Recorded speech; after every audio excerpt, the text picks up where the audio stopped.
I'm opening.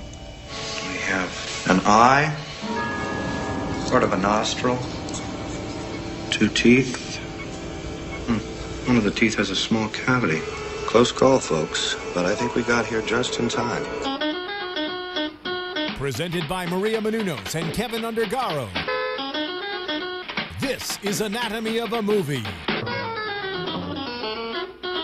In-depth discussions and breakdowns of various movie titles. And now that you've seen the movie, let the dissection begin.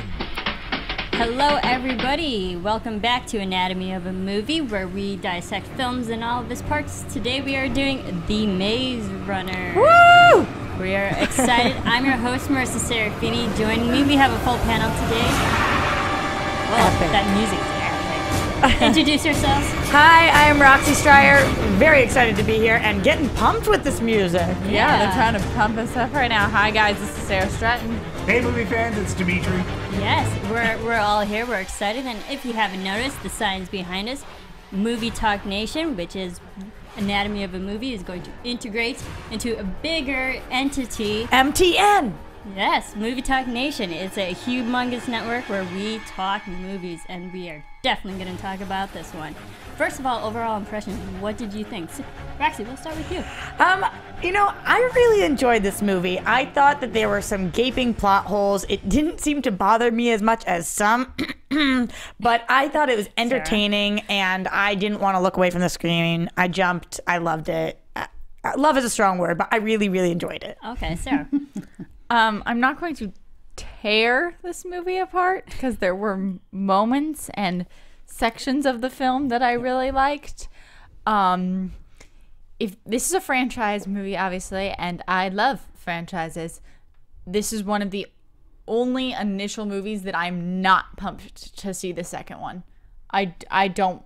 I'm not saying it was a horrible movie because there was some really good instances, but how they promoted the next one, where they rounded things up with the plot holes, with the motivation, with the character arcs, I was just like, oh, I really don't need to see number 2. Okay. Maybe I can be convinced by the next trailer. I don't know. I'm pretty much in Sarah's camp. I actually felt that the tech aspects of this movie were fine. The acting was really good, but I really felt that I just watched a very convoluted episode of Lost. My favorite show of all time. But except now I don't get the next week to try to answer any questions. I thought this movie was all questions with very little answers. And, it just, it's mortal sin. It's movie mortal sin is that it's not a self-contained movie. There was no beginning, middle, or end. And then there were plot contrivances, plot holes. There were things that happened that just, were there for the sake of being there. I like the kids. The set pieces were done well. Wes Ball did a good job directing. I felt that it was edited together pretty well. The glades and the actual maze looked good. It got me in right from the beginning too. I mean, it started off like really okay, and I have no recollection of the book because I didn't read it. And so this movie based on James Dashner trilogy, the Maze Runner being the first one of the series. Yeah, so I had nothing to go on other than the movie itself. And when I was done at the end, I was like, what the hell did I just watch? Like, what? I still don't know what was going on. So I have to put that out there as well, that I did not read the books.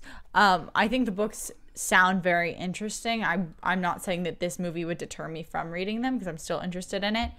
For me, it was like this movie was a lot about questions and the audience living in the unknown and the characters living in the unknown. And then by the time they started giving me answers, the answers just were plot holes and weren't satisfactory and weren't good answers. If they had ended the movie a lot earlier with me knowing a lot less, I probably would have liked it more. That's what I said to you when we walked out. I said, how would you have felt if it ended when the entire gang decided to go into the maze? And then we ended. We see this motley crew walking in, and then we cut, and we don't know why they're doing this or how they're doing this or if they're going to get out. And then we went into the second movie. I know that wouldn't be how the books went about it, but would that have made the movie a better movie for you guys? It would have made it better because then I would have... Yes, it would have made it better for me because my biggest problems happened after that. It wouldn't have fixed it, but it would have made it better. I like the fact that everyone that group went into the maze, because throughout the whole film we see every time they go into the maze they learn something more, and it slowly progresses the story forward. Like, okay, we're getting near the end of how to get out of the maze, and once they finally make that decision to get in the maze, the only result that you want as an audience member is to get out. So I'm glad that they all went in to see that end result, that they did get out. I know, I'm with you, but here's one of my biggest plot holes is that, you know, didn't all those people prior to Thomas getting in there, like, how come they didn't find any of this stuff? Like, they had been there for years before he got there, and they're supposed to be smart kids, apparently, from what I learned at the end. And they weren't smart enough. Like, I couldn't figure out what None the of them had runners... seen or killed a Griever or at all in 3 years. And I couldn't figure out why you had runners... To, like, what their purpose was, if it wasn't to find out how to get the hell out of here. No, but that's the difference with the book and the movie, because I read most of the book. I'll say, you know, I'll bring the book references into it, that the runners have, in the book, the runners have seen the Grievers. They know that they are very dangerous creatures to, like, be left alone. Don't go anywhere near. If you see one, run. And in the book, they made mention that they don't know. These are just deadly creatures. Stay away from them. So, but then that's a big difference. And also... Wait, I'm not understanding what the difference is. In the book... Okay, in the book, that the runners have actually seen the Grievers and they know they're bad. In the movie, they say they've never seen Grievers, but they still know they're bad. Okay. I thought that in the movie they had some familiarity with what the Grievers were. They said they'd nobody had ever seen a Griever and lived to tell about it. Right. And also, you say that these runners have been running for 3 years and never found anything. Also, it just adds, maybe they haven't, but it makes Thomas different because he's the only one who's curious enough to keep going, go the extra mile, find more answers, and is more courageous and more brave to, face a Griever by himself and go the extra step to be like, okay, this will progress the story forward and add a little bit more. And also just adding fresh eyes to the maze. I mean, these people have literally been staring at the same walls for years. And when you add someone else to it, it's like he's going to be the more understandable one to see something different. I just have to figure that within 3 years, somebody else would have picked up and said, you know what, I want to get the hell. Like, it took till Thomas. Now, another major change in the book that I'm aware of anyways, without having read it, is that in the book, 20 people came up at the same time. It wasn't one person a month that came up. So that sort of kind of, I think, changes the dynamic. Is that, right? A person comes up every month. But in the book... No, is it in the book, a person comes up every month. Oh, I thought it was in the book, like they came up as like 20. Oh. I thought. But, I didn't find a problem with what you found a problem with. Mm-hmm. I thought that it's very believable that something can be going one way for 3 years. And if it is only one person coming up every month, you kind of go with the flow with things. That's the way the world seems to work. When you see people doing something, people just go along with it all of the time. And it takes somebody to come in and be different and do something different.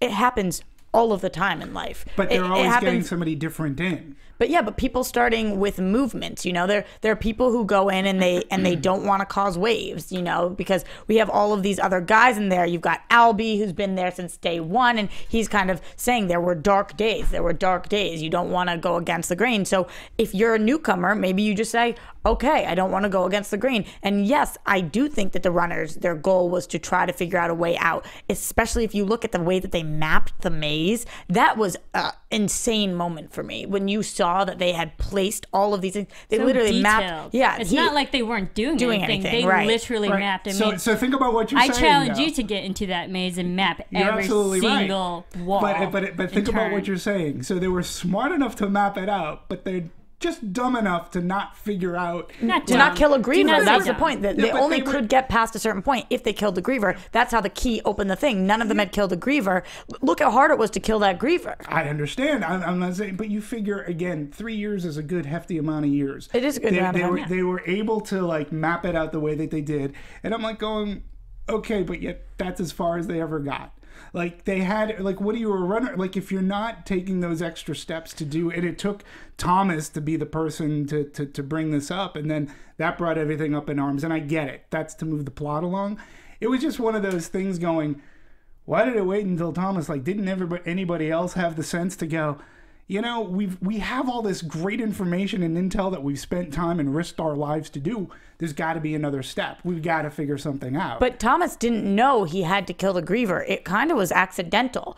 I mean, he was smart enough to run and make it so the walls were closing in, but it wasn't like he was like, guys, you know what? I've solved this mystery. In order to get to the next step, we have to kill a Griever. He killed the Griever, and then they figured it out together. That's my other point, too. Then he didn't do anything. Nobody did anything by their smarts. They did it by accident. It wasn't that, like, they were Except for when he trying to stabs find himself in the anything. leg.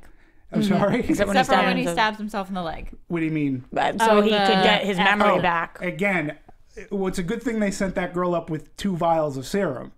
Which was also another question. It was like, that was well, like how a little come bit like... if, how did they... if and they called them the creators, the people who actually put all these boys there. Yeah, Wicked. But in the book, they're called the creators. And I thought in the book they're called Wicked, WICKED, and it stands for something different. Yeah, but they called the people just the group itself, the creators who put them there.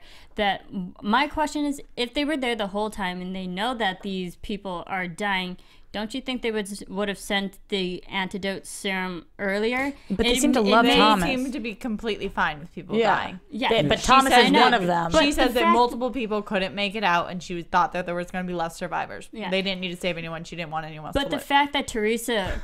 I'm with you. The fact that Teresa came up through the box, her being the only girl, and with serum was too convenient. Yeah. Okay. Which made her character Suspicious. way more suspicious than she should have been. I'm confused on many things. Now, let me start with the one that I'm most confused about, which is, and I know I'm skipping around to the end here, but it has to do with the whole movie. What is a lie and what is the truth? So we have this whole thing at the end where it's staged that she kills herself. She blows her brains out.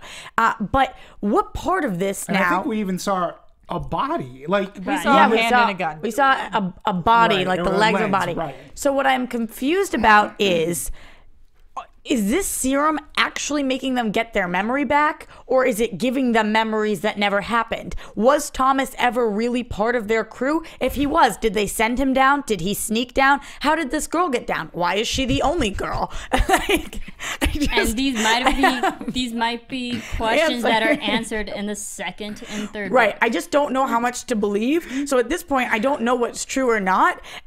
Is this woman really good and they're really trying to find a cure, or is she actually just effing with everybody? I don't know. When Patricia Clarkson's Ava Page, Yeah. she goes, I understand that you're all confused, angry, and I'm like going, oh, you got that right in the head. Yeah. I go, I have no idea what the hell's happening. And then when she came back in the end, I said, She wipes the blood off? Yeah, I'm like, oh, confusion and anger right now? Like, you Not have no describing. idea. Well, and Because, that like, adds to her character, because the way that it was staged, it was to make her character look like, no, we were doing a good thing, and to cover the fact that she was actually doing a bad thing. Is that true though, or was she doing a I good don't know thing? what the hell anybody that's was the doing. question. Is the story she told actually true, and then she just needed them to keep going, so she staged that thing? Or is it not true, and she's literally just putting them through all these tests? Did the world even get burned by the sun? I don't know. I think she's just trying to justify her character, that she's trying to play like a good person, even though we as an audience know that she's a bad person. Do we know? For now. For now. This is what I'm going to say, because I literally haven't been able to get a word in over you guys in the past 5 minutes. Yes, Sarah, go. There's different options about what could be a truth and what could be a lie, and so you have to look at it from a writing perspective of what's the most beneficial for a movie audience, for a book audience. If she is completely lying, I don't want to be watching this movie. Right, if she's literally just messing with them. If it's complete lie, I don't want to watch it, because I'm sorry, you telling me lying answers and giving me no information is just not that fun.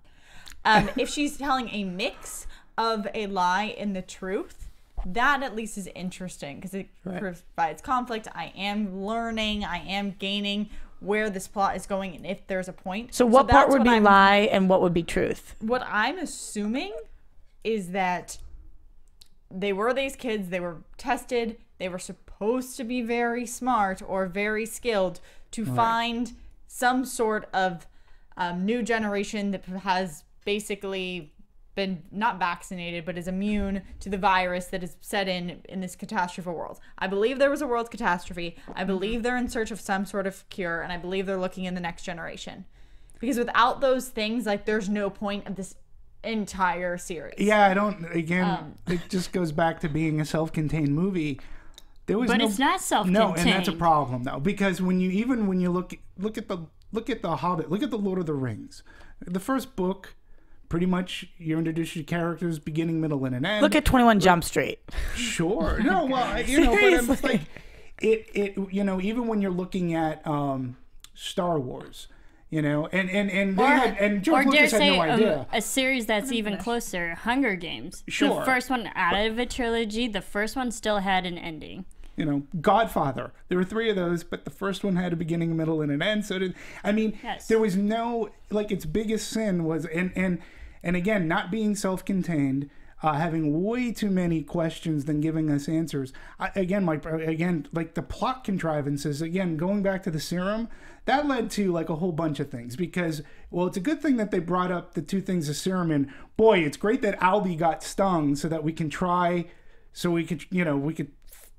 pump him up with it and see what happens. And then, he got his memory back. Oh, okay, so now, good thing we have another one, so I could try it on myself. And, poor Albie, who's been there since day 1, he gets killed. So we save him to kill him. I was like, okay, that makes sense. And There were a lot of last-minute deaths. Yeah, and then, Bye-bye, Chuck. Chuck. Chuck was like another mortal sin. It's like Gally, who chooses to stay. No. This is that the was thing Sarah's big problem. that completely threw me off as a reader of the book and as a watcher of this movie. Yeah. Albie is the asshole character in the book. He's the one that gives all this, sorry for my explicit language, he's the one that gives all the shit to Thomas and gives him the hard time and is completely dismissive of Thomas. He's the one that's always being the a-hole supreme Interesting. man. And what about Gally? And then Gally's the nice one who's showing him around and showing him the ropes of the Glade. And in the movie, they completely switch the characters and make Albie the leader, who's more accepting and more welcoming of Thomas in the atmosphere. And Gally was the asshole one, which I don't know why they would make that character switch. I get it a little bit. Fascinating. I'm thinking it's partially because if you have a nice leader, you understand why they've it gives you a little bit more reason why they've been okay with nothing really changing. Right. If they do have a cooperative society, if they have moved out of the Dark Ages and become to someone that is good, has a method, has a structure, and people can be happy. Versus if you're integrating someone new in a society that isn't really working, where not everyone's happy, they're not going to turn on him as quickly as an outsider. So it's going to be much more acceptable for everyone going to be like, yes, Thomas is right. Let's find a way out. That's at least my rationale. No, but I was going, but I'm trying to figure out. I mean, that's fascinating to me because why bother switching? If Albie was the asshole, why doesn't he? I mean, it makes no sense to make it Gabby and Gabby. That's what Sarah called him too. Gabby. But just as a reader of the book, I was completely thrown off when I saw that in the movie. I'm like, wait, no, Albie's supposed to be the mean one. You were probably waiting for a twist or a switch or something. Or maybe he has a redeeming scene or something. But to find out that Gally was the mean one and Albie was the nice one, it threw me off just as an audience member. And I think it would throw anybody off who has read the whole series and who's read the first book and was expecting a completely different person. Right. I do have to say, though, changing topics a little bit, what I loved about the movie is that it made me jumpy. I thought that was really, I haven't felt jumpy like that in a long time. There would be moments that I was surprised by and that I felt really twisted things up and that I would dig my nails into Sarah's leg. And I thought that a lot of the actors did a phenomenal job as well. I don't know how much I was supposed to giggle throughout the movie. I did giggle a lot. I don't know whether that's a good thing or giggle a bad as thing. You thought scenes were funny? There were just moments that I thought were funny. Yeah. Like what particular moments that made you giggle? It had a lot to do with Gally. I don't remember the specific moments, and he was my favorite. Well, that's because Roxy over here did not see Gally as like the scary bad guy. She loved him. I loved him. She comes out of the movie saying that Gally was her favorite character. I really liked him. And then when he killed himself, I was like, oh, I mean, didn't kill himself, killed Chuck and then died. I was like, well, there we go for the second movie. My favorite character is dead now. And also, in the biggest plot hole of the entire movie, how the hell did Gally get out? Well, that was a major problem with me because it was like his only reason to show up at the end was to kill the fat kid. Yeah. And to make the audience go, oh, he killed the fat kid. And there's so many issues but it with made no sense. How'd he catch up? How did he decide Why to is he by leave? himself? How did he figure out this whole key thing? How did he get the code that only the runners had? Like, how did he get past the Grievers? Bothered me he had Did he kill everybody else inside? Was he really there all along? Was he hiding behind somebody? He had no redeeming qualities, and then his end scene wasn't redemption in and of itself. It just it was there was just no for point him to to having kill the him. fat kid, and that bothers me. And I mean, Chuck. it was a bad. Let's not call him fat kid. Let's call him Chuck, the more vulnerable. Chuck is my biggest problem with this whole movie. Yeah, I have a problem with him too. Okay, well, this Sarah, is my why is he your problem? He was such a sweet kid. He took on the role really well. Yeah. His actual function as a character, I got he was supposed to bring the humanity to this Innocence. film. Yes, but why was he there? If this whole thing is they're trying to find the next generation of people who are immune, then you have to have people who are either exceptionally smart, exceptionally skilled, have something out of the ordinary that is allowing them to survive. That's why I understood I liked the sector vision of how each person had their task, because it makes sense. They're like, oh, this person. This is a hunter. This is a gatherer. This is this is the nurturer and gardener. And they can be good.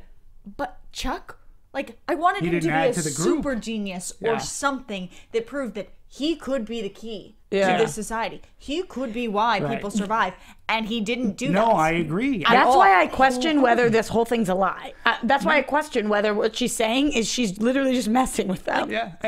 But I couldn't agree with you more. Yeah, I think that's the reason why there were so many different male characters in this film, because this whole project was to study the brain functions of different types of people. But it was supposed to be about people who had succeeded at puzzles. Exactly. And they had to succeed in a way, whether it was power, whether it was intellect, whether it was leadership, whether it was you had to be able to navigate your way through these puzzles, and Chuck didn't prove to me in any way he could. But that's why he died, because he wasn't one. But he should not have even made it to the maze. This is after years of trials. Is it? I don't know. But he was with people who could. And my other problem, my other thing too, was I was thinking is we're supposed to have this touching moment when he hands over his little totem, and he goes, "Here, bring my parents, find my parents," and I was going, how the hell is he going to do that? If you don't remember what the hell they look like, how's he going to know who the hell they are? Because it's Thomas, and Thomas is God. How the hell is he going to do that? So when he gave it back, I was like,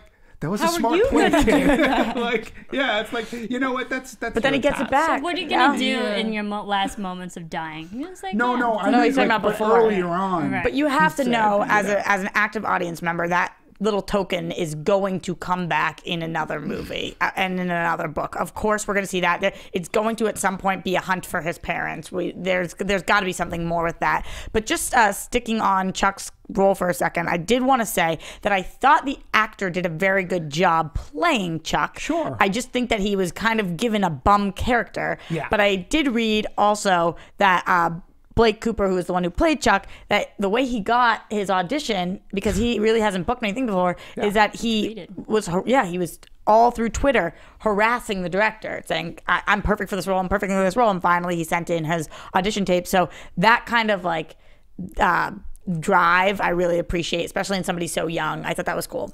And I did think he did a really good job, and I thought he fit the role. I just think that the role was very strange. It's just a weird role. He was just brought there to be sympathetic and then die at the end so that you can go, oh. And again, the way he died too, that was just, it made no sense. The only purpose of Gally ended up being so he can make it and kill Chuck. Here's what I'm thinking. And I think that bothered me. I think Chuck's death, because it was just so kind of out of the blue, but it just makes the whole bigger picture seem so wrong. Like it's terrible what these people have done to these kids. The fact that they're all dying left and right, it just makes everything the enemy even a bigger problem. And I think that's the only reason But I Chuck have no was there. idea who because their enemy is. They're affecting the most innocent people, and that Wicked this is a good. There serious is no thing. enemy. Here's what I'm thinking. Wicked pissa. It makes the antagonist even a bigger antagonist. But I don't know who see, and that I guess that's another problem. I don't know who necessarily the antagonist And we will is. find I think that we're out supposed to in the assume- second and third film. I think we're supposed to assume it's the woman, but here's literally what I'm thinking at this point. And if you watch AfterBuzz TV, one of our sister networks, you know that I come up with crazy theories on things, very crazy theories, so I get that this could be one of those. But I'm thinking that maybe Galley wasn't actually Galley. It was like an image of something that, because how they set up this whole staged whatever, and maybe Galley's still alive, and somehow they have to go back and get these kids. That's wishful thinking on your part because he was your favorite character. No, because I mean, how are they not going to address at any point how Galley got out of the maze? They didn't address anything else, so it wouldn't be a surprise. You don't think in the Do second you or think third? actually Galley is more in line with the creators? Yeah, or something like that. It was like an image, or they dropped a person, or he I don't had a think it's an twin brother. image. Like, Let me ask you a question, Marissa, because this is another question I had of the movie, and maybe there was more explanation in the book. I don't know. The Grievers. Well, what the hell were they? Were they organic? Were they're mechanical? half mechanical. Who made them? Why? What Half are they mechanical. part of? And that also goes to show with just like how many projects are they working on to have this biochemically engineered mechanical machine creature thing that kills all these guys. So it was a mix of like actual technology along with mutation of a creature. But also I did like In the book, just the symbolism of the name of the Grievers that brings great grief upon people. And I thought that was like, okay, Grievers bad.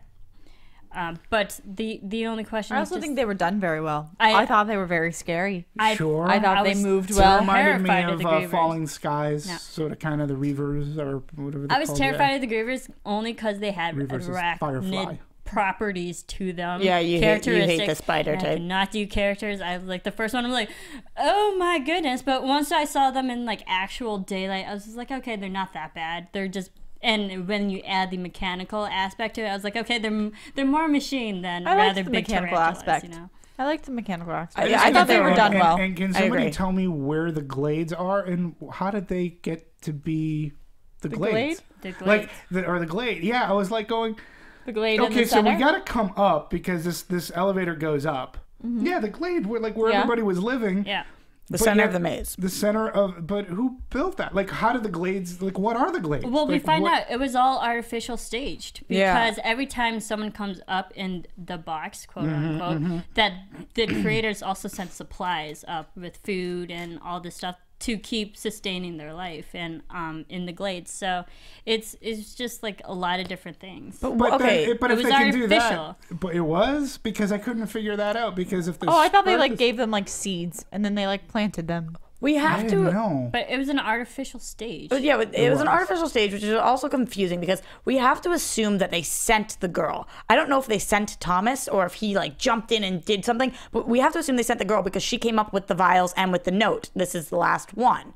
So if that was the last one, were they just gonna let them all die? I No, I think think she was there to help I the think the population. whole thing is they want You think? like they want What else some do they people want? to survive, but they need to eliminate some. Like they need to narrow it down. It's like You Darwin's think theory. you thought she was there to populate? You thought she was there that to was my No. initial. That was my initial My- thought because why else would you? It was I a didn't group get of that guys. sense. No. Well, I'm just saying. Definitely. Look, if you're looking to perpetuate the species, they're all guys. No. I think it was just to get people, you know, they wanted this change to happen. They wanted things to keep moving forward. And they needed a certain number of survivors to come out who were more inclined or to, I don't know. No, Well, I'm you know- just saying no, that was my genetically initial advanced. You know what? knee-jerk thing. Was My- like, why else would you send up a girl in a thing of guys if you're looking to perpetuate the species? No, you know what my prediction is? We're getting to predictions now on our show. Why were they all guys? No. I don't know. And that's the thing. I'll get into that because none of us have read the second or third one. We are literally just going off the movie right now. Oh yeah, but people who have read the books are like hating us right now. What I got from the movie, we see Thomas and Teresa. They are working with the creators, but they have that mental note that like what we're doing is wrong. They have that conscious like this is immoral, and I felt like they knew something was going to happen to the creators, so they sent themselves down there to help get these guys out.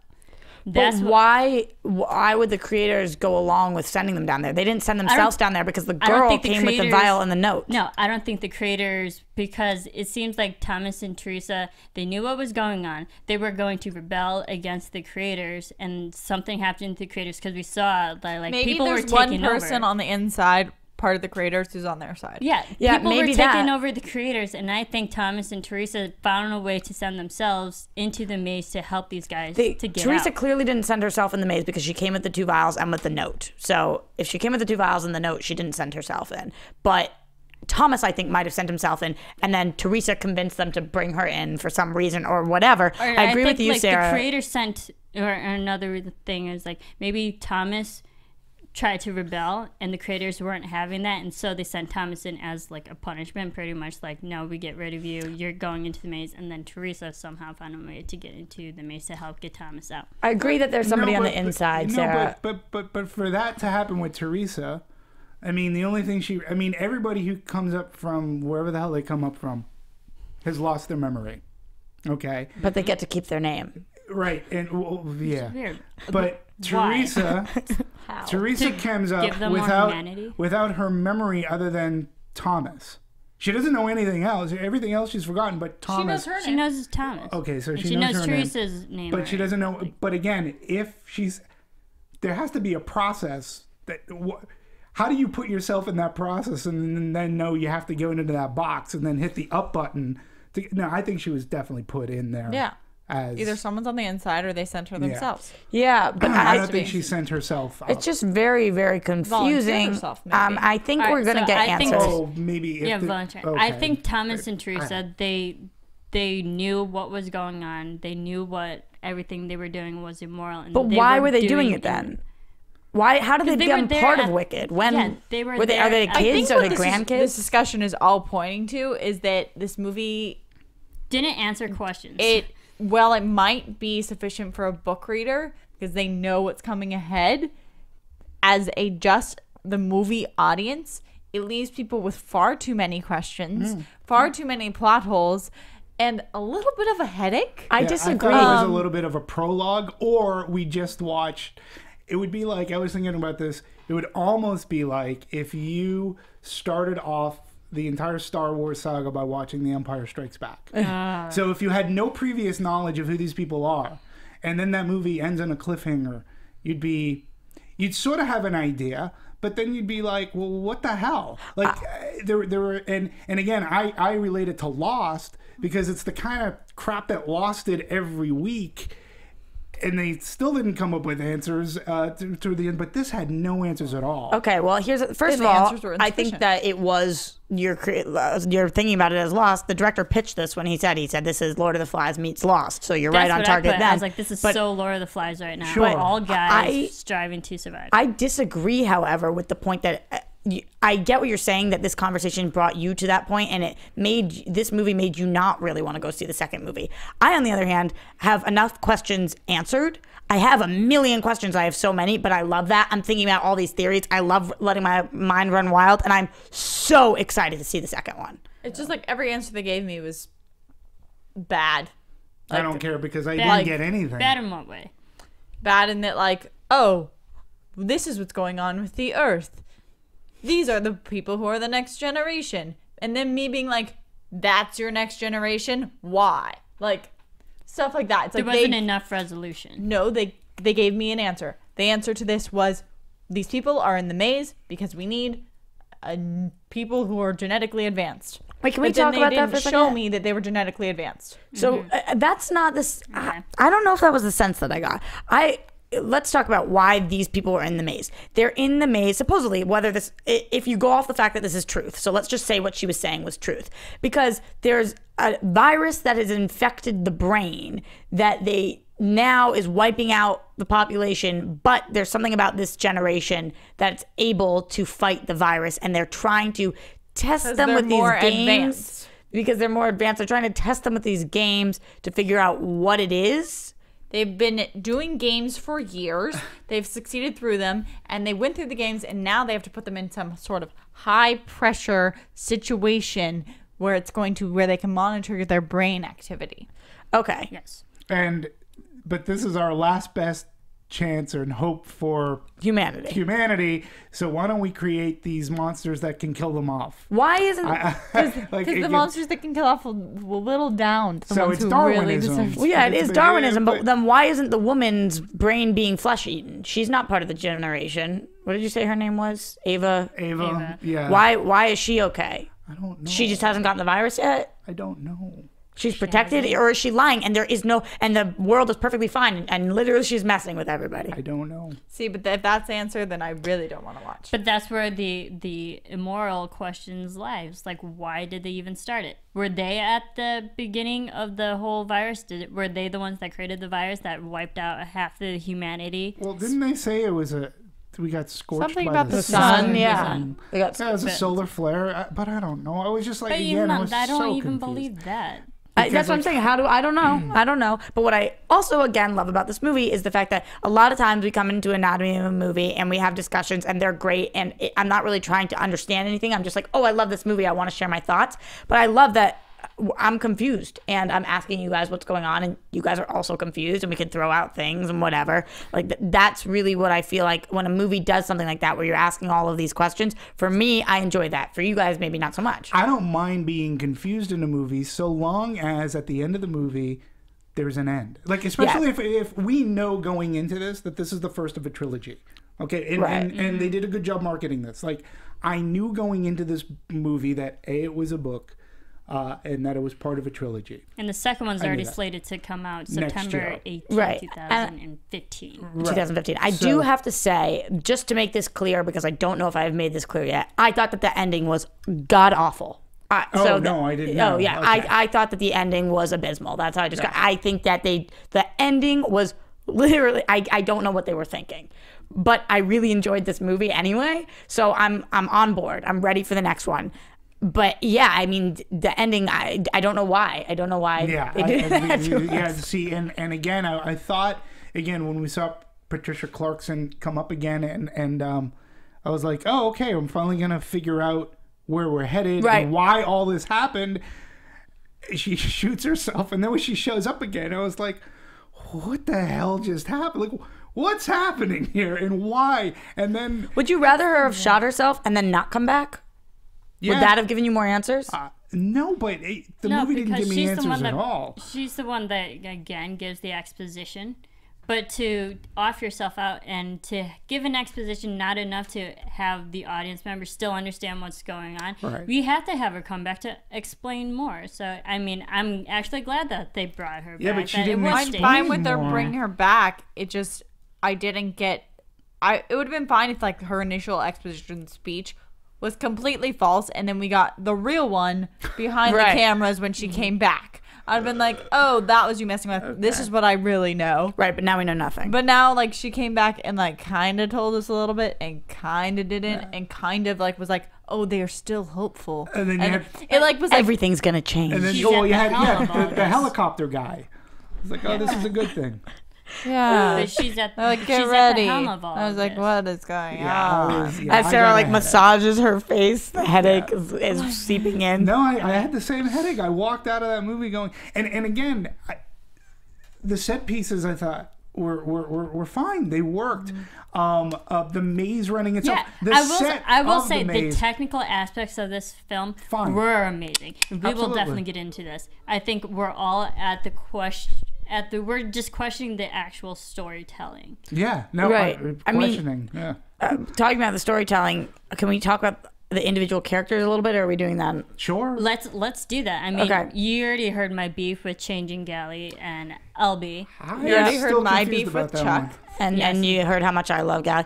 The person that I had the biggest issue with, acting wise, was the character's name is Minho, I think. Oh, yeah. Yeah, man. Yeah. played by Ki-Hong Lee. I recently learned from one of our engineers here, Alexis told me that he is a YouTube star. I didn't know that he was a YouTube star, but I know that when I was looking on IMDb and whatnot, he really hadn't booked anything big before. To me, there was just nothing going on. There was nothing more to it. He was very like straightforward, and I couldn't see the wheels turning.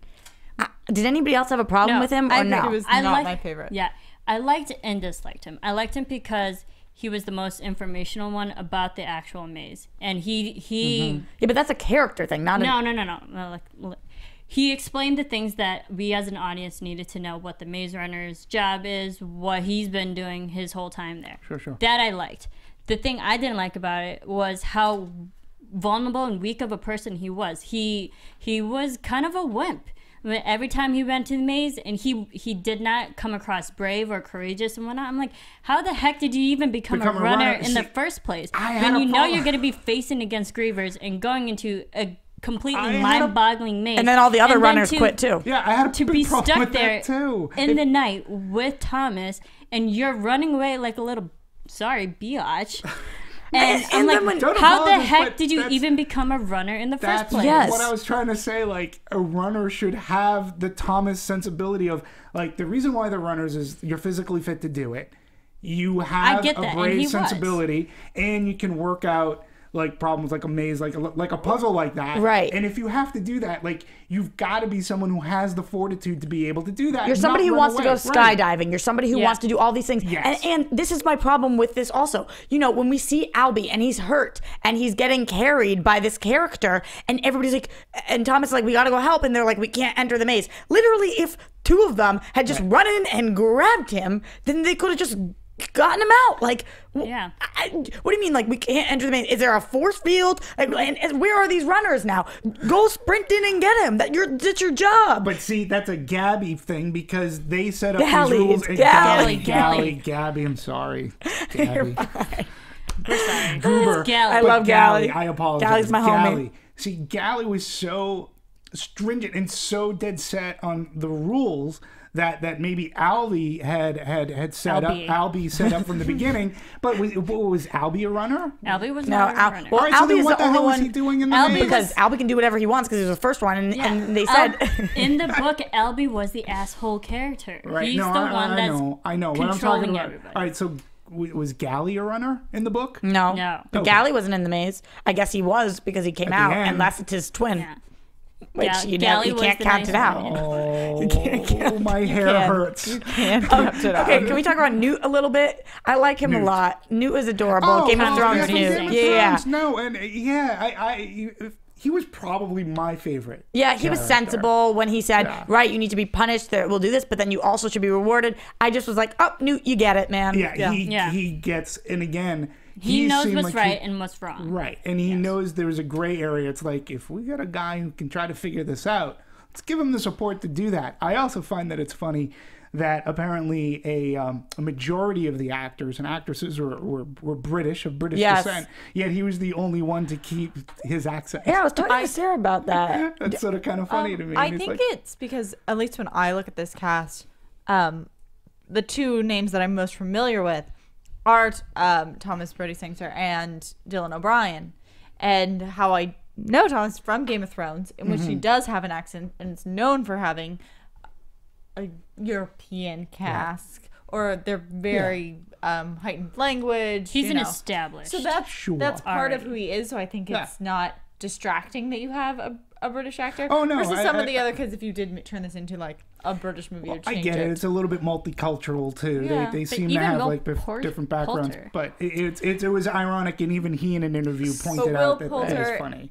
I know from the Millers, in which he has a very American accent. Sure. So I understand why they would want to keep that up and not be distracted with bringing in the British element. Right. And speaking of, I didn't mind the fact that Newt, the character Thomas Brodie-Sangster, that he had the British accent. It just goes to show, like, it's all different kind of people that they're throwing into the I was mix. just throwing it out there for... No. It's not that it was anything that It was bothered just me. interesting. It was an interesting I just point. find that he even pointed out the irony that he goes, hey, I'm here and I'm the only one that got to keep my accent. And that was pretty funny. So I just... It wasn't that I was like, oh, damn it. Like, they stifled those accents. Damn it. I love that accent so much. I could see a whole room of accents. It's like if next week we were like, everyone here is speaking a British accent except for Marisa. You can keep your accent. No, It's just like awkward. Yeah. No, It's interesting. It was just funny that he found it ironic, and I found it funny too. It was just like an interesting movie fact. Speaking of British actors who were playing American, I suppose, what did you guys think about the only woman, Teresa? I mean, what did we think about her? If you can't get Kristen Stewart, Seriously, I know. Yes. I thought the exact same thing. She had the when she exact was same lying there- characteristics and mannerisms Right. as Kristen Stewart. Even the open mouth. I'm like, why did you have a problem getting Kristen Stewart? I thought that onto was this so movie? interesting. can't get However, Kristen I Stewart- like her infinitely more than Kristen Stewart, so I'm very glad we went with her instead. Kristen Stewart is like just about the most annoying actress I think of all time. Sorry, that's really harsh, but she bothers me. Her mannerisms bother me. I well, thought we Teresa, just lost another fan. I heard she watches us religiously. But like, I'm not gonna go against Kaya. I believe that or Kaya. Kaya Kaya. Skull- Who played Scodelario? Teresa? My only question is, I thought she was they good. changed Teresa's character in the movie from the book a lot. Did they? Because Teresa in the book is very strong. She's headstrong kind of character. She helps fighting off all the grievers. and I think whatnot. she really helped. And Yeah. but I the movie. felt like in the movie they really like brought down her character and diminished it, and she was just unfortunately just the girl who just was stuck there. See, and you Well, two didn't things I really wanted have to a ask you. point. Then two things about the book that I wanted to ask you. Okay, A, something about her being in a coma, and B, telepathy.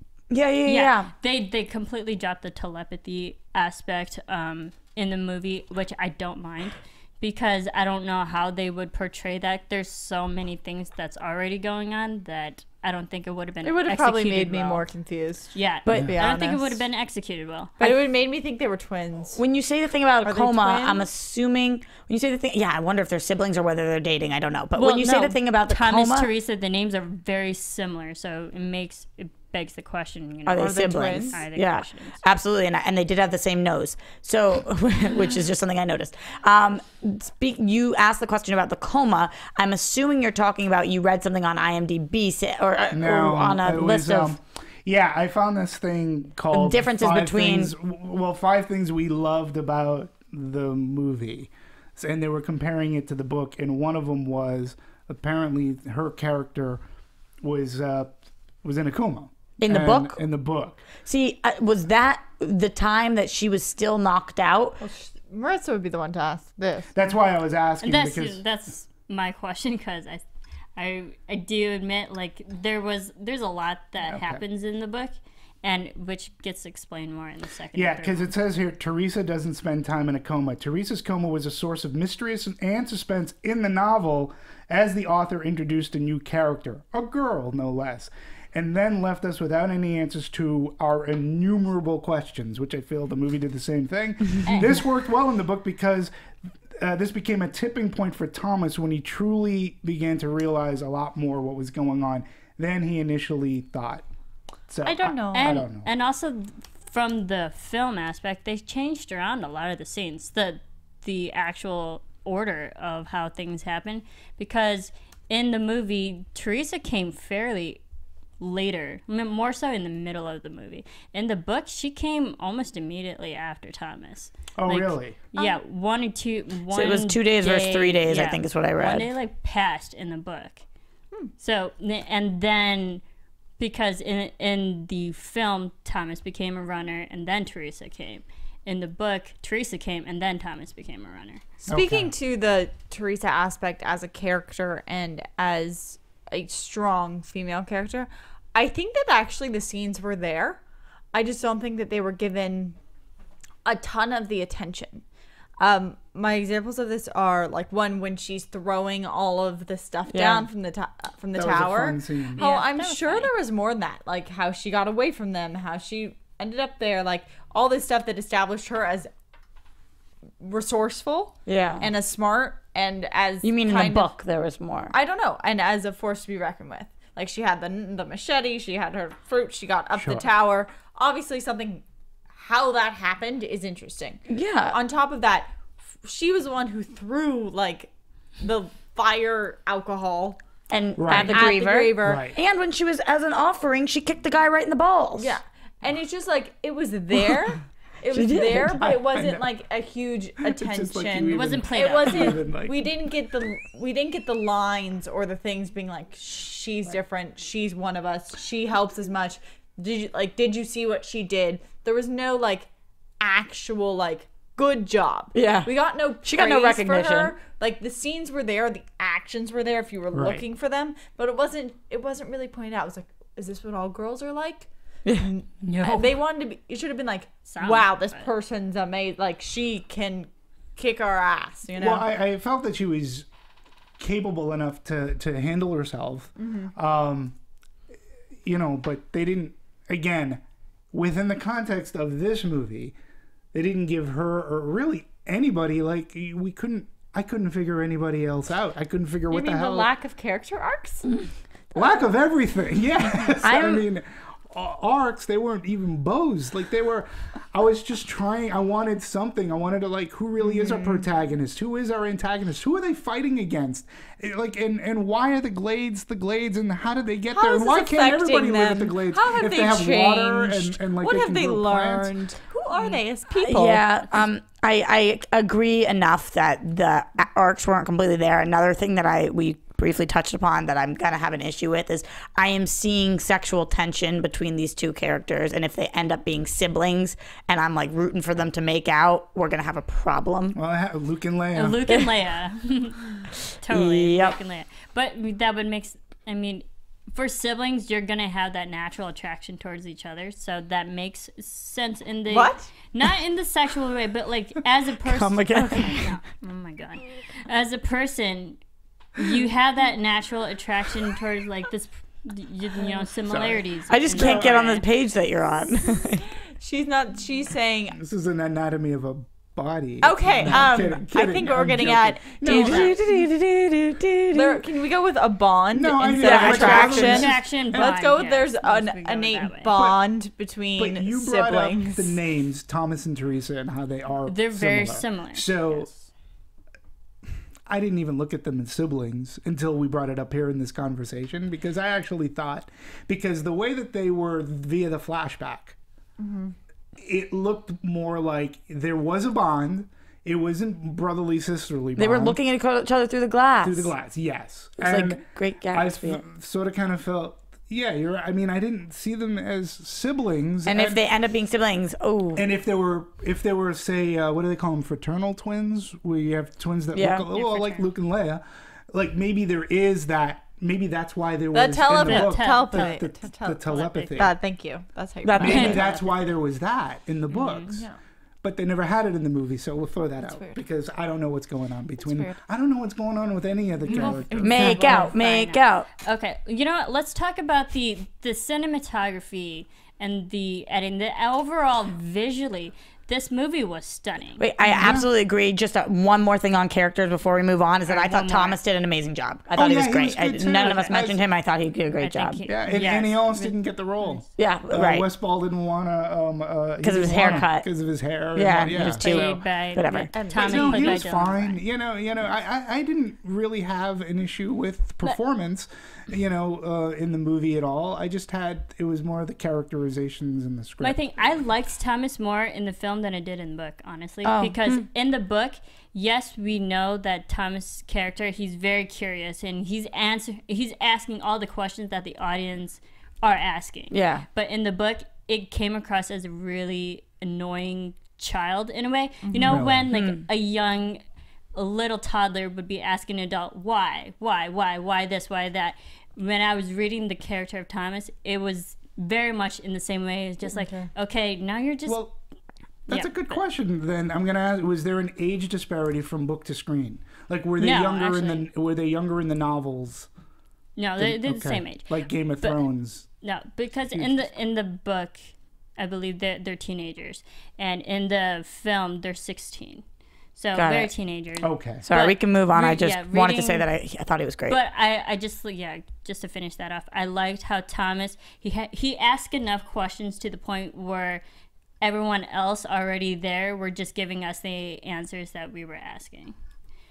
Okay, directing and the cinematography, Sure. visually well done. Absolutely. I liked the different aspects between the film, between the maze, which was grand, humongous, all those walls, scary. Yeah. And I like And the then the different actual Glade. sections. Yes. Also, not only just, I don't even think it can be really divided into the maze and the Glade. I really think it's the Glade, the first section of the maze, the second Absolutely. section of the maze, Yeah. and then the home of the Grievers. I thought that they're very distinct. You could easily tell where they were running through, and that the they were- blades. they all looked awesome. I agree with that. I thought that it was really well done. You're talking about the direction. What I do think is really interesting about this movie is how little experience people on this project had. Like this was a very inexperienced Yeah. group of motley crew. As The I said, writing was inexperienced. Yeah, Yeah. well, you know, it's That mainly that you're talking about the director. the screenwriters, all of them, the Screenwriters, director, I'm talking, and a lot of the actors too. Just the whole lot of them, very inexperienced, which we are seeing more and more of recently, as I was talking about with Monsters to Godzilla. We're using directors that aren't like these huge name directors. I thought that he did a very good job. I did think he did a really good job. It's interesting to me that he was given this job. I know he went in to pitch turning his short into a feature, and then they offered him this instead. which Fox bought the feature, his short as well. Right. And the trend in Hollywood, whatever, like the bottom line is, it's all dollars and cents. Right. It's like, hey, we can pay you in pesos because you really want to direct. Right. And so you'll direct, and I think he did a good job. Yep. And he comes from an art department background. It's interesting to me that they are giving these young directors A shot. Well, they're giving them a shot. They're giving them like a budgeted movie too. Yeah. Like this isn't like an independent film, which is good and bad in a way, because I sort of kind of get the sense that, when you look at some of our great directors, they all started off sort of kind of small. I mean, Spielberg Everyone started had to off start on off TV. Before he did Duel, just a TV movie. Then he did Sugarland Express, and nobody knew at the time what Jaws was going to turn out to be. But even George Lucas with THX 1138, all these things, when you look at, they all started off. Even James Cameron started off with Roger Corman. Yeah. So you cut your teeth on certain things, and sort of kind of like, at least with Gareth Edwards and giving him Godzilla, he had made a feature film. Yeah. Like he made a feature film. Like this guy made a short. And I'm looking up, this was a $35 million budgeted movie. And to sell it on a short, look, I'm not saying he did a good job. But it's what a risk for me if you're, and all in all, you're going in $70 million. Okay. So that means basically, you're hoping that this and that's works on this in one some movie, level. and they're going to I know. use him on the other ones too. Yeah. So it's not just going, it's investing in somebody for a franchise film. That's a really big deal. Fox is very interesting. Oh, go ahead. Sorry.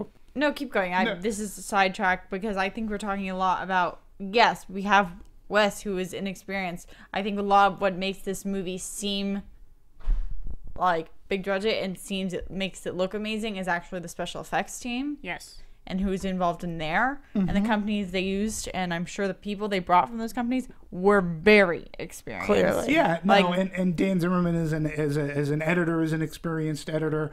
I mean, it's one thing to hold everybody as inexperienced, but I like it when you surround yourself with talented people. Yeah. Yeah. I mean, I talked about It was this like- with Harold Ramis as a director. He said, I didn't know how to direct. I just had everybody else around me was better than me, and I would always go to them.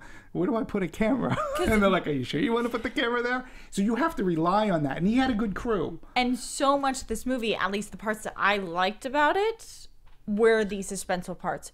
Were them running through the maze? Were them Same dealing here. with these? It was a lot of the chase scenes. The chase scenes are what kept me going. And if you think about it, what makes a good chase scene is what you're looking at, is the music, is the timing, is the editing, and that is the Is who support is chasing team. the Yeah. monster. Yeah. But that's the support team. So yes, we got We got a newer director. We got newer screenwriters. And, but like, my biggest problems come from the writing and the storytelling. My things I liked most come from the team of people who made it look and sound good. Yeah, no, the least of my problems in this movie were the technical aspects of it, and even the direction. Like, again, And one of those my people favorite scenes was the gates.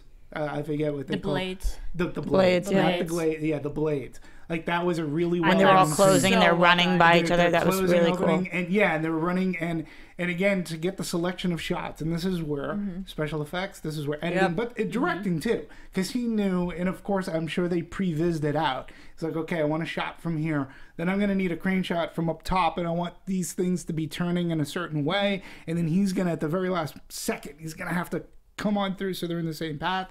So, you know, a lot of that is directing. A lot of it could be special effects. I mean, we're not in this team. We don't know if it's like, hey, this is what I wanted. And they were like, but we made you something better. It could be. But You never know. I'm thinking that a director is going to have a You good would idea hope. of what he wants. The other scene that I thought was pretty cool was, I think it was the first time Thomas went into the maze and came across a griever that was chasing him, and he was like running on top of the maze, and he almost like, you know, I thought like that scene was pretty cool, and even the stuff in the glades, That was I thought terrifying. you know, I mean, when all the grievers came out from all angles attacking the glades, I thought, you know, that was pretty good too. Even the less action moments where he like rolled under the vines, and after he like had wrangled Albie up and then like hid under the thing, and we first see the griever walk past. I thought that was all really, really interestingly done. I thought it was great. Yeah. Do you guys think, because Catherine Hardwicke, who is the director from Twilight and 13, she was the one who was originally set to direct this, do you guys think she would have done a different, a better, a worse, whatever kind of job? I don't think she would have done any better or worse, to be honest. I don't think she, I mean, no offense I think to her. some I don't think she's aspects any- would have been different. Maybe Yeah. the storytelling direction would have been portrayed more clearer in that way, and then some, like, one thing would have been elevated and another thing would have been probably diminished in It that would have been way. interesting to see how she would handle the more suspense aspect of this film. I mean, it's obviously based on a book. She's obviously good with dealing with adapting material and having fans. But it would have been interesting to see her timing and her perspective on how to like introduce the grievers, on how to like portray all of the scarier elements, because Twilight's not scary at all. Yeah, no, Or I to get it. differentiate like all the characters in and of themselves, because each Mm-hmm. of them, we got the names of like the main 5 people, and then everybody else was just there. Who are the main And 5 people? Even In this movie? we Yeah, had Thomas, Albie, Newt, Chuck, Thomas, Teresa, Teresa, Minho, Gally, you know, Seven, it was like That's 5 to 7 people. Okay. We had the main cast, then everyone else, even in the book, like they just had nicknames. They're like nicknames that even a reader probably wouldn't remember, like weird random like pet names like Shank, Dog, like Greenie. I mean, Greenie is just the nickname for someone who's the most green, the newest newbie. But everyone else, like all the other boys, were literally nicknames to not give them any personification, like, or any humanity. Yeah, well, Like, you know, as far they're as expendable. Catherine Hardwicke, right? Yeah. I mean, in all honesty, her Twilight, she did the first one, right? She did the first, I believe she did the first Twilight. Yeah, she didn't gain any great reputation off of that, because that, from what I understand, is the worst directed of the entire series. They traded up after I mean, she took a lot of flack actually for working on for the first Twilight movie, and I think she did the first Twilight movie. In She did 2008. 2008. Yeah, so I mean, I don't know. The guy who directed it, Wes, I think he did a good job. He had good people around him. You know, I was gonna say too, another I job think of he a had director. an amazing cinematographer, Oh, absolutely. Enrique Chediak. Yeah. who's worked on Absolutely. so many great films. Yeah, and including like Slumdog Millionaire. with yeah, Danny he's worked Boyle. with Danny Boyle. I mean, he has a good sensibility as well. But a director too also has to work really well with actors. See, and that's another thing. Like, again, I didn't have some of the performance issues. I thought the performances were pretty good. And when you're dealing with kids, and some of them are new kids, Like, you know, A lot of them are new kids. Yeah, and you have to have a strong director to sort of, I mean, he's got to be the headmaster, and he's got to reel them in, and he's got to get a good performance out of them. And, you know, I mean, Fox wants a franchise out of this. So, And they're And they're gonna get it. Yeah. They're gonna get it. yeah, but you know, the funny thing about this is there was a well, let's talk about budgets, and we'll talk about a little bit before I go into this. So we're talking about a $70 million budget all in. Yes. So this means 30, I think it was 35 mil for the production, so another 35 mil for the advertising and the hard drive distribution, posters and all that. So it opened up number one at the box office, but it opened up with 32.5 million. So when you're looking at the most Compared recent, to all the other September films that are currently out right now, that's actually really good. yes, but compared But compared to to the life. other, Compared to but compared to summer other- blockbusters, no.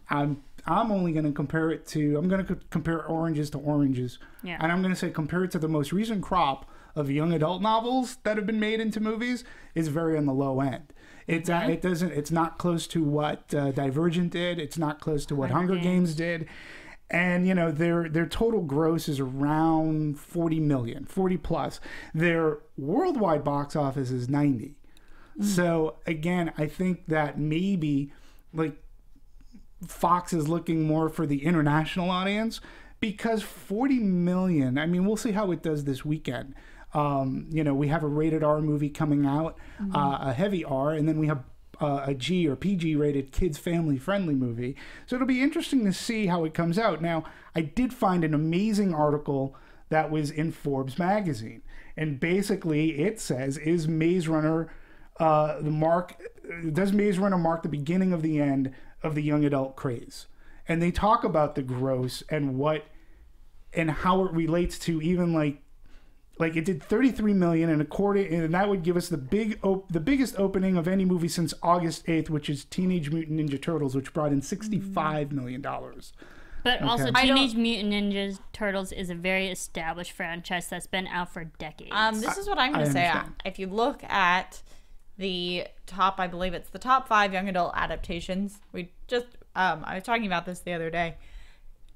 3, I believe, like Harry Potter series is number 1. Oh, yeah. And then I believe it might even go to Twilight next or Yeah, around I think there. it's- But the next 3 are Hunger Divergent, Hunger Games, and Fault in Our Stars. Oh, so good. And if you look at that, 3 of Fault in Our Stars just came out, and 2 of the other ones are still in the middle of their series.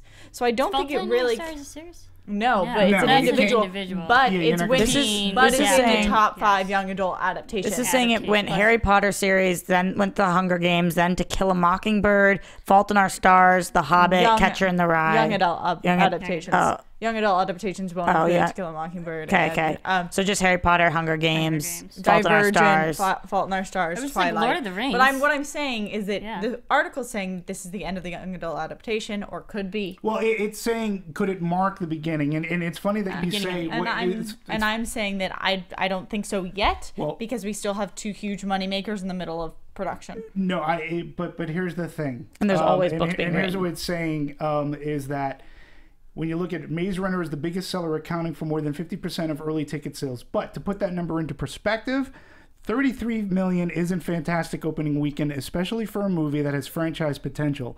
Divergent earned 54 million opening weekend. The first Hunger Games movie earned 152 million.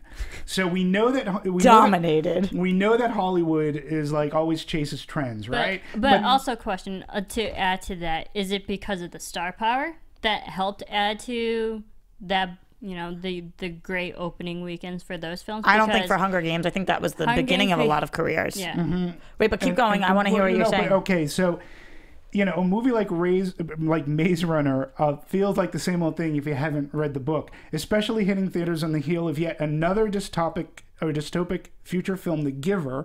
Despite legions of loving fans, that film has earned just 25 million at the global box office. With a $25 million budget, it still may turn a profit, but unlikely to do sequels. Now, you mentioned Fault of Our Stars. Fault in Our Stars. Yep. The Fault in Our Stars, okay, was a young adult adaptation, but that movie only cost $12 million to make, okay, and it has earned $300 million at global box office. So when you're looking about the profitability now, you're not going to possible. sequelize Fault in Our Stars, okay? And that's the There would be nothing one to- film out of Right. all of those franchises that doesn't have special effects in it. At It's all. not an action movie. At all. But the other one that it goes, spoiler alert, don't expect a sequel. Okay, the other movie, If I Stay, another film that deals with teen and death, has earned $60 million on a tiny $11 million budget. So what this is going, although studios crave franchises, a smaller movie made for the right budget can still turn a nice profit. There's nothing wrong with that. And Perks of being a wallflower. yeah, and I like where the article is going because, again, it's sort of kind of saying we can sort of kind of go back. Like, we don't, you know. I just think if you can make both start if you make pouring- them well. If you make them well. And There's to me, a time and place for each of them. it sort of surprised me that they came out so soon with an announcement that they were going to make a sequel to Maze Runner with only $35 million weekend gross.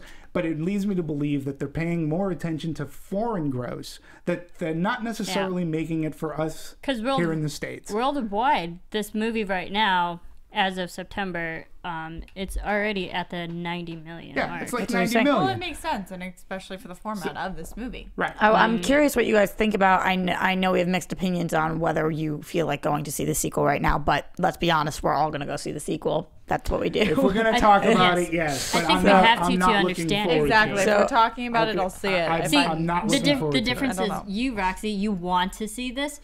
I believe, and I'm not to speak for everyone, but it feels like we have an obligation to see the second one. It was like begrudgingly. Okay, so anyway, though, Will you read the next book? I probably think? will for better And when you- clearance. I hold of I hold what the nothing story of this is. movie against the book. And will you read the book within Yes. the year? Yes, Because within it's a going to year. be a year. So, okay. Anyway, though, I'm just looking at this. I have no knowledge of the second book or of the second movie. It's called The Scorched Trials, and here is what it says on IMDb as its Probably gonna tagline. give It says, fire.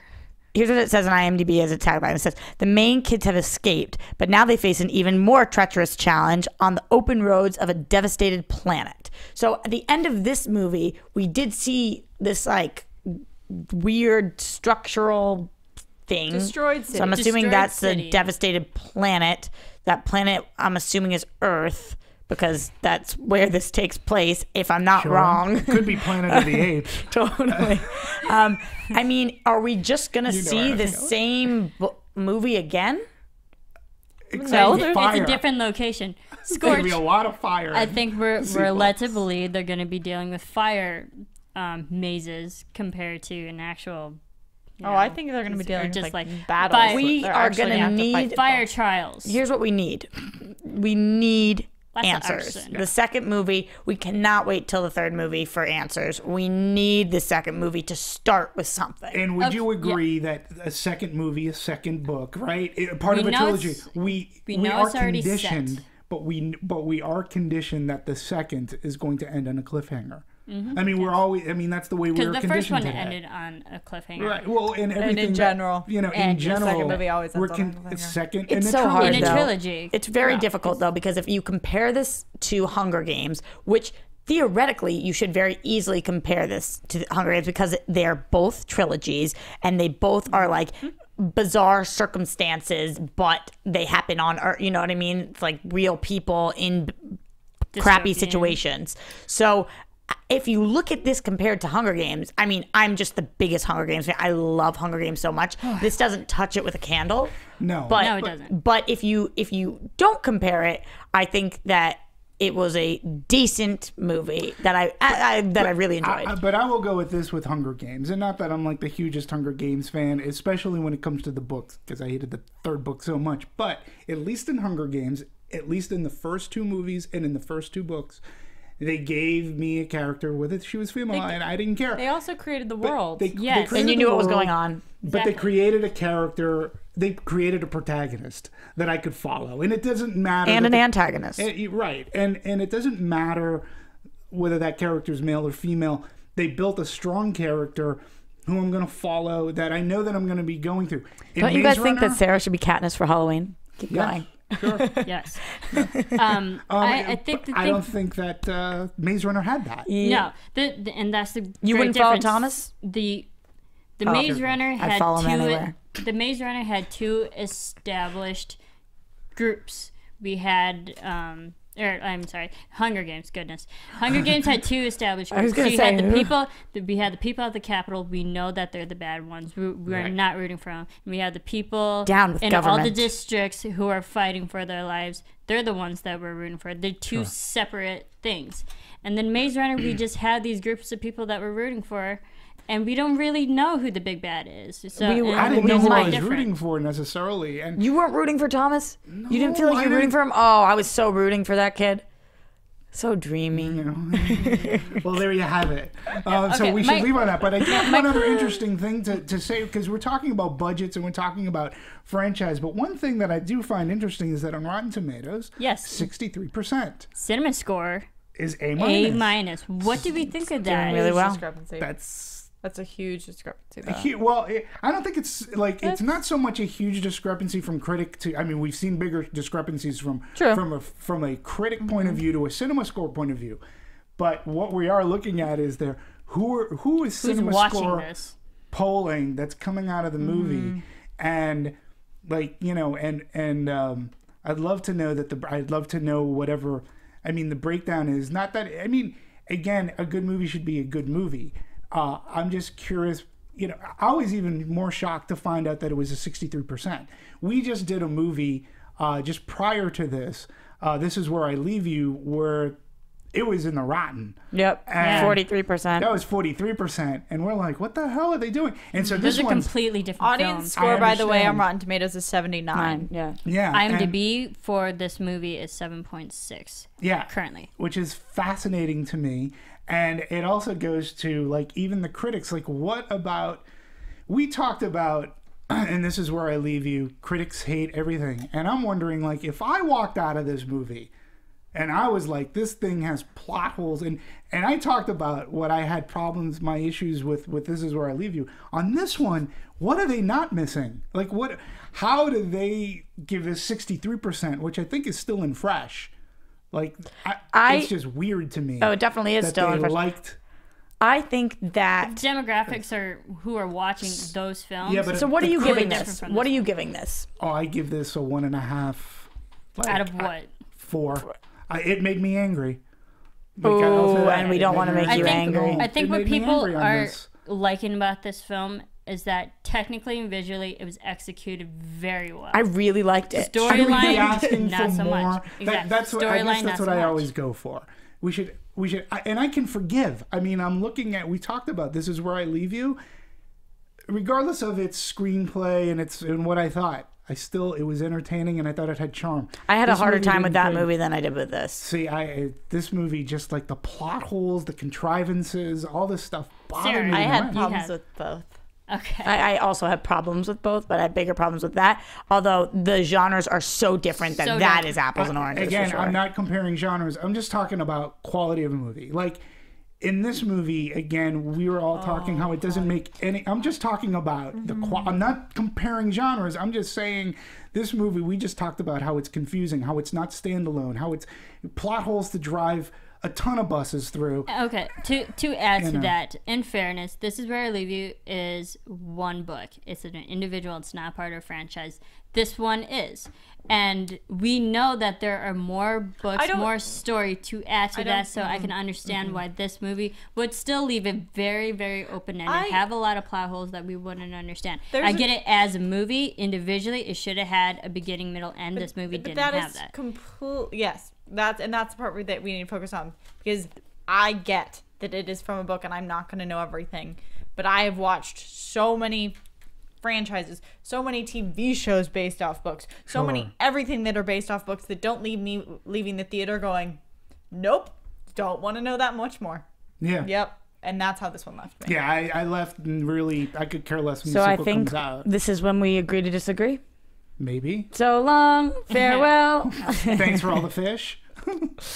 But the overall critic ratings from everybody as a whole is pretty It's doing pretty well. positive. Yeah, it's doing pretty And, well. and this- that's what I'm sort of baffled This at. movie is going to make Give it its to money. technology, I guess. Yes.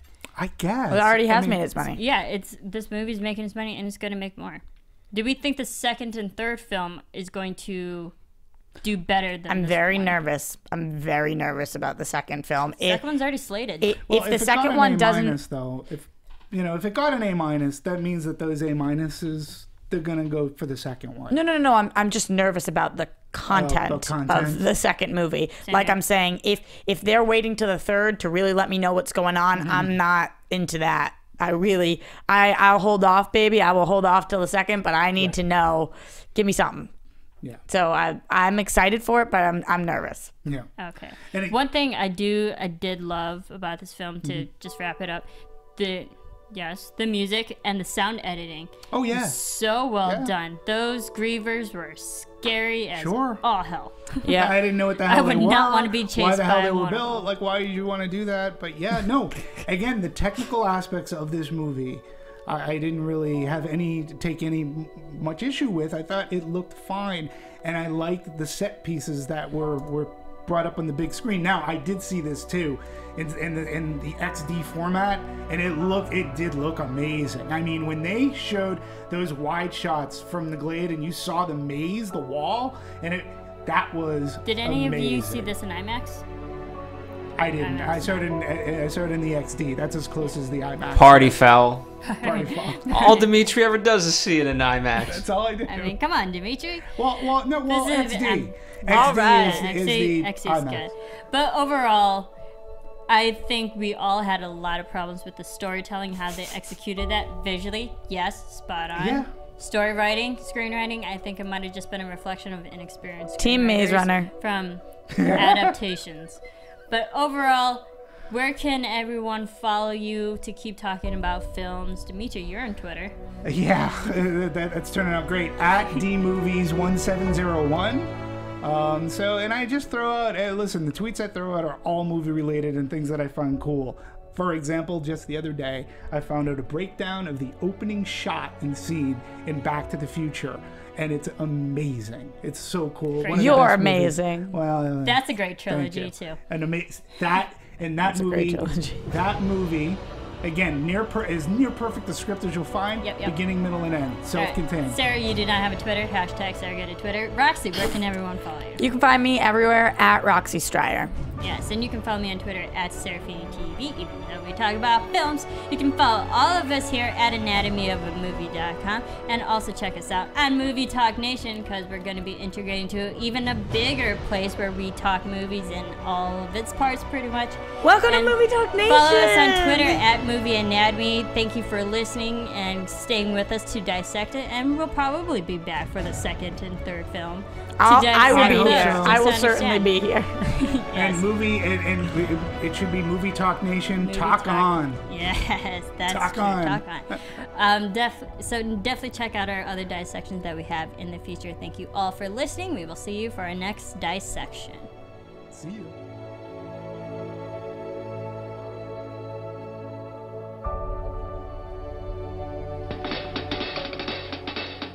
From producers Maria Menounos, Kevin Undergaro, Phil Svitek, and the rest of the Anatomy of a Movie staff, we would like to thank you for listening and subscribing to the show.